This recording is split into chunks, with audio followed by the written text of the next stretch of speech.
श्रीराम जय जय राम। भगवंताचे नाम सोडू नका।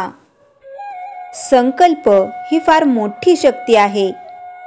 इच्छा जर खरोखर अति प्रबळ झाली तर ती वस्तूला आपल्याकडे खेचून घेतल्याशिवाय राहणार नाही। तसेच भगवंताच्या प्राप्तीसाठी प्रबळ इच्छा धारण केली तर भगवंत भेटतो। प्रापंचिक वस्तू आपण कितीही मिळवल्या तरी त्या स्वभावतःच अपूर्ण असल्यामुळे त्यांच्या प्राप्तीपासून पूर्ण समाधान होत नाही। याच्या उलट भगवंत स्वतः पूर्ण असल्यामुळे आपल्या वासनांची पूर्ण तृप्ती होऊन त्या क्षीण बनतात आणि नंतर आपोआप नाहीशा होतात। म्हणून नेहमी भगवंत मला हवा अशी इच्छा करीत जावे। त्याचे नाम घेणे म्हणजे तू मला हवास असे म्हणणेच होय। खऱ्या प्रेमाने जर आपण आपला भार रामावर टाकला तर तो नेहमी आपल्या कल्पनेच्या बाहेर गोष्टी घडवून आणतो। आपला देह आणि प्रपंच भगवंताच्या सत्तेने चालतो ही जाणीव सतत ठेवून जगात वागावे म्हणजे आपल्याला कधी कमी पडणार नाही। नामात एक विशेष आहे। विषयाकरता जरी नाम घेतले तरी विषय प्राप्त होऊनही ते आपले काम म्हणजे तुमचे मन निर्विषय करणे ते करीतच असते। म्हणून कशाकरता का होईना नाम घ्या, पण निर्विषय होण्याकरता घेतले तर काम शीघ्र होईल। साधन तेच आणि साध्यही तेच। नामच एक सत्य आहे, यापरते दुसरे सत्य नाही असा दृढ भाव असावा। आपण कोणाचेही कृत्य करीत असताना ज्याकरता ते आरंभले ते जसे नेहमी आपल्या डोळ्यांसमोर असते त्याप्रमाणे नाम घेताना आपण ते कशाकरता घेतो त्याची जाणीव अखंड असावी।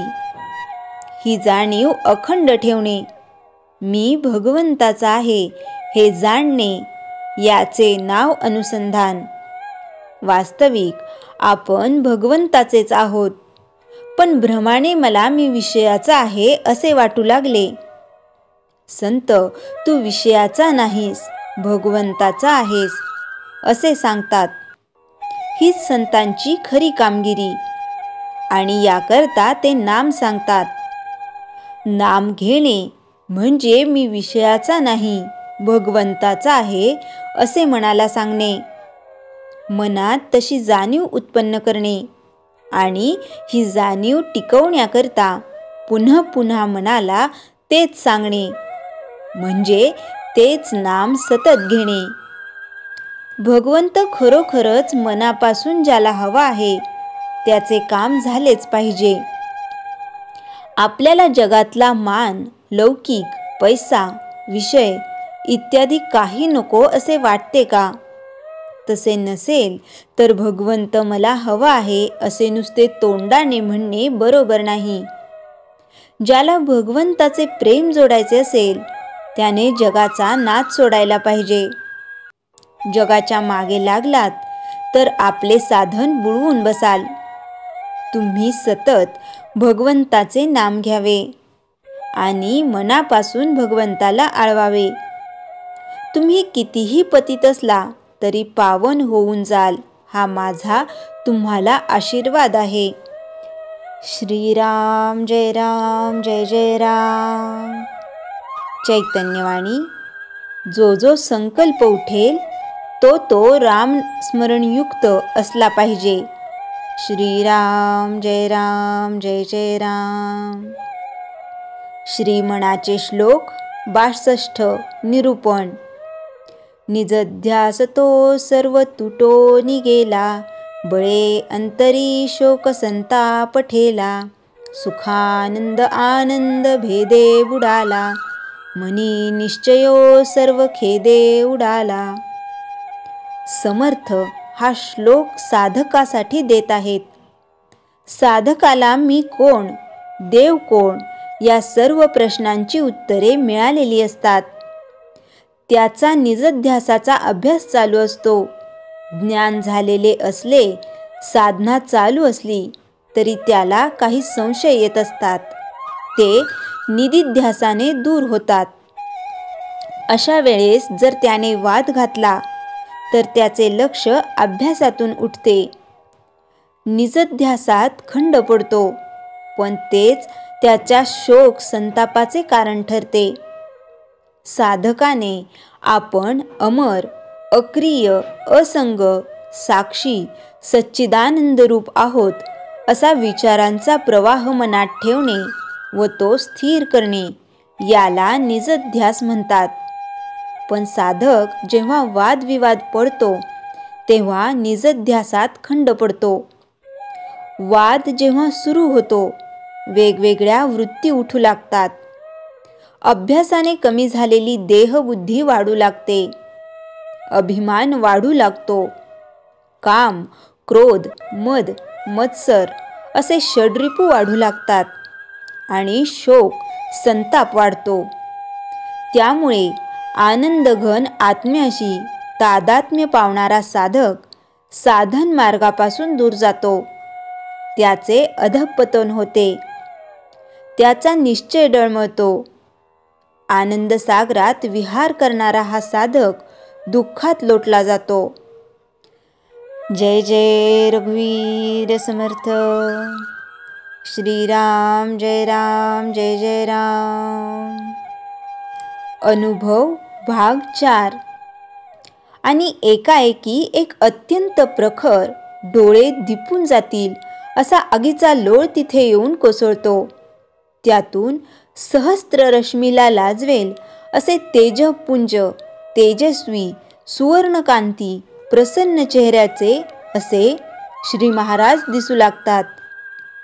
कपाळावर त्रिपुंड, पीतवर्ण उंच पुरे, गळ्यात रुद्राक्षमाळ, पुष्पमाला, अंगात पांढरी शुभ्र कपनी, डोक्यावर गणेश टोपी असे श्री महाराज दमदार पावले टाकीत पुढे होतात. सर्वजण साश्रू नयनांनी साष्टांग दंडवत घालतात. श्री महाराज प्रत्येकाची जातीने चौकशी करतात. ख्याली खुशाली विचारतात आणि सर्वात शेवटी तिच्याकडे वळून म्हणतात, माय, श्री रामरायाने तुझ्यावर कृपा करून तुझे आयुष्य आणखी 15 वर्षांनी वाढवले आहे बरं. तू आता जोमाने नामाला लाग. तुमच्या मनात काय चालले आहे ते तुम्हाला कळत नाही तितके मला कळते. त्यामुळे दुश्चित्त होऊ नका. तुम्ही दुश्चित्त झालात की मी इकडे अस्वस्थ होतो. भगवंताच्या इच्छेने आपला प्रपंच चालला आहे असे समजा. मी सांगितलेले तेवढे करीन असा निश्चय करा. कशाचीही काळजी करू नका. मी तुमचा भार घेतला आहे असे समजा. मनापासून मला हाक मारा. तळमळीने नाम घ्या की मी तुमच्या जवळच आहे याचा प्रत्यय तुम्हाला येईल. तुम्ही नाम घ्या की मी तुमच्या जवळच घुटमळत असतो. मीच तुमच्या हृदयात असून तुमच्या बुद्धीला मीच प्रेरणा देत असतो. तुमच्या कानाने मीच ऐकतो असे समजा बरे का बाळ. जी डोळ्यांतून ओघळणारे अश्रू ती आता थोपवतही नाहीये. महाराज, एक विनंती, ती कसे बसे उच्चारते. महाराज आपल्या मुखातून श्रीराम जय राम जय जय राम हे ऐकण्याची इच्छा आहे. एक माळ जप आपल्यासोबत. हो हो, सगळे जण एकमुखाने मान्यता देतात. आम्ही तुमच्या मागून म्हणतो. धीरगंभीर आवाजात श्री महाराज सुरू करतात. श्रीराम जय राम जय जय राम. श्रीराम जय राम जय जय राम. श्रीराम जय राम जय जय राम. सगळेजण श्रींचे हे रूप डोळ्यात साठवून ठेवत त्यांच्या मागोमाग म्हणत आहेत आणि श्री महाराज स्वतःच्या हृदयावर हात ठेवून उपस्थित प्रत्येकाकडे 2 क्षण प्रेमाने कृपादृष्टी टाकत म्हणत आहेत. श्रीराम जय राम जय जय राम. जणू काही म्हणत आहेत, माझ्या हृदयातले प्रेम मी तुम्हाला देतो आहे. तब्बल 3 महिने 13 दिवस उलटून गेलेत. तिच्या कोमात जाण्याला हॉस्पिटलमध्ये रोज येऊन तिच्या जवळ बसून त्रिकाळ जप करण्याचा परिपाठ आजही तिच्या आईने, मुलाने, मुलीने सुरू ठेवला आहे. सकाळ संध्याकाळ रात्र असे तिघांनी वाटून घेतलेत. आजही तिची आई तिच्या शेजारी बसून तिचा हात हातात घेऊन नाडीवर बोट ठेवून जप करते आणि एकाएकी तिची बोटे हलू लागल्याची तिच्या आईच्या ध्यानात येते. सिस्टर, डॉक्टर, इकडे या, हे बघा, अशा हाका मारत लगबगीने आई बाहेर धाव घेते. पुन्हा आता लेकीजवळ येते. तिची बोटे आता हातात माळ फिरवावी तशी हलू लागली आहेत आणि तिच्या मुखातून अस्पष्टसे उद्गार बाहेर येऊ लागलेत. आई तिच्या तोंडाजवळ आपले कान नेते तर श्रीराम असा खोल गेलेल्या आवाजात अस्पष्टचा उच्चार ऐकू येतो. जाणीवेच्या प्रांतात ती परत येत होती. आई तर आनंदाने वेडीच होते. डॉक्टर येऊन तपासतात आणि तिथेच किंचाळतात, ओह ओह, इट्स अ मिरॅकल.